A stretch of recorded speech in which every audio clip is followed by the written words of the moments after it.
à tous et bienvenue dans votre bulletin d'information Gatingo. Les élections municipales de 2023 en Côte d'Ivoire s'annoncent vives. Le président ivoirien Alassane Ouattara ne compte pas aller de main morte face à ses adversaires du PPA et du PDCI-RDA. Contre les candidats de Laurent Gbagbo et Henri Konan Bédié, il place ses candidats les plus en vue dans les villes stratégiques pour prendre le contrôle des communes les plus riches et les plus peuplées d'Abidjan qui lui échappent.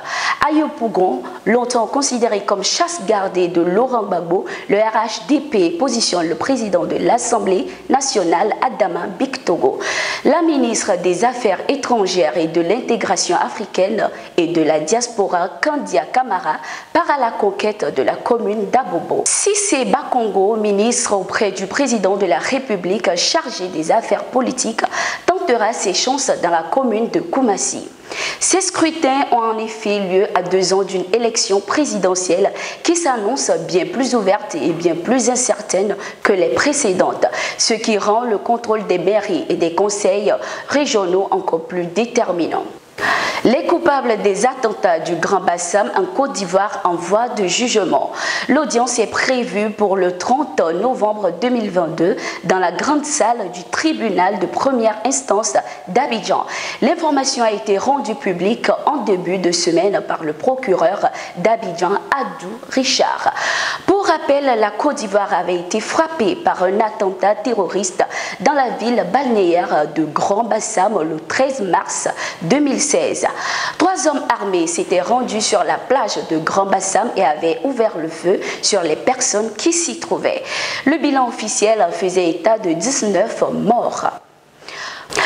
Pour son retour au bercail prévu pour le samedi 26 novembre 2022, après une dizaine d'années d'exil, Charles Blé Goudé, ancien chef de file des jeunes patriotes ivoiriens, veut un accueil en toute discrétion.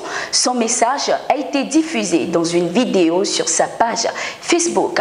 Il affirme, je cite, « Je veux rentrer modestement. Je veux descendre de cet avion dans la sobriété pour le respect de la mémoire des disparus, pour le respect des victimes de la crise post-électorale de 2010-2011. » Fin de citation. Charles Blé Goudé donne rendez-vous à cet effet le 26 novembre à la place CP1 à Yopougon aux Ivoiriens qui aimeraient le revoir. L'ex-président de la Côte d'Ivoire, Laurent Gbagbo, sanctionne Charles Rodel Dosso, secrétaire général adjoint du Parti des peuples africains Côte d'Ivoire PPACI, en charge de la société civile.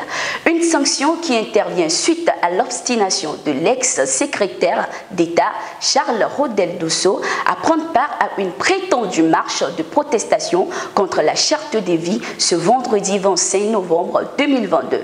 L'annonce a été faite à travers un communiqué publié mardi.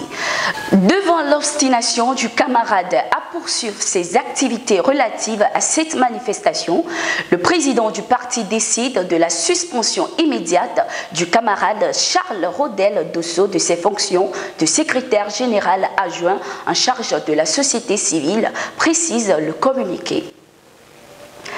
Un élève du nom de Koulibaly Samba a été poignardé à mort lors d'une bagarre au quartier Zone, non loin de son établissement.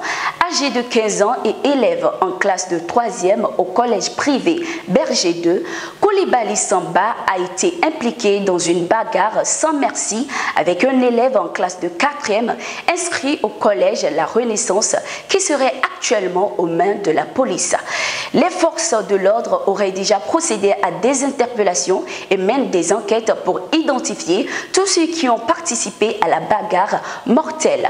En raison de ce drame, tous les établissements scolaires de la ville de Bouaké en Côte d'Ivoire ont été fermés hier afin de permettre à chacun de reprendre ses esprits. Et voilà, nous sommes arrivés à la fin de ce numéro de Gatingo. Merci d'être resté avec nous.